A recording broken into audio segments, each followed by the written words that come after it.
Hi, I'm Lorne Lanning, Creative Director at Oddworld Inhabitants. Today, I'm going to take you on a brief tour of our newest game, Oddworld Soulstorm. They've always known you would come. Do you know why you have?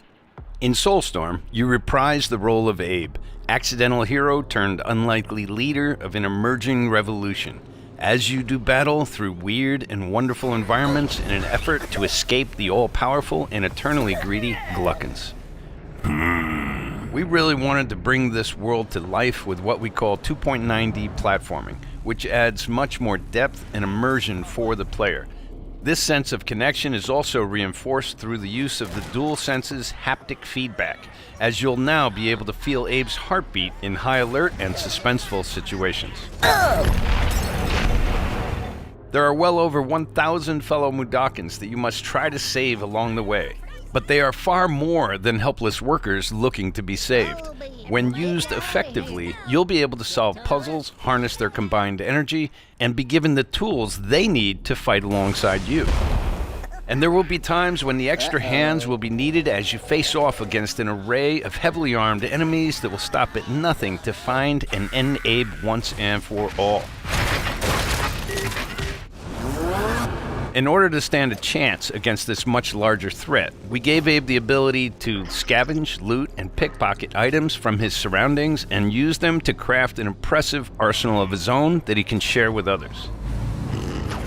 You can also play as a non-lethal pacifist or an agent of chaos. We wanted you to have the choice. But there is one iconic ability for our shamanic protagonist, possession. This mystical power allows you to take control of your foes and use their strengths and weapons against them, or use them to gain access to paths still ahead. The Oddworld universe is a diverse place, and this means that there are some environments and situations that require a little more thought, patience, and stealth. You'll find dark and dangerous caves, heavily guarded industrial sites, and ancient forgotten lands. Here, we've built lots of opportunities for you to test your skills and find different ways to handle things. It won't be easy. If being hunted by an army backed by a shady and wealthy organization isn't bad enough, there are also more dangers in the forms of natural obstacles, ancient traps, trials against swarming dark creatures, and industrial hazards that must be dodged, crossed, and avoided. Ultimately, Abe's journey is one of hope, freedom, and truth. There is a rich and engaging narrative to discover in a world full of lies, and we've been able to bring our characters to life like never before. In true Oddworld fashion, your actions in-game will decide the fate of Abe and all those you manage to liberate along the way, and we can't wait to see what you will do.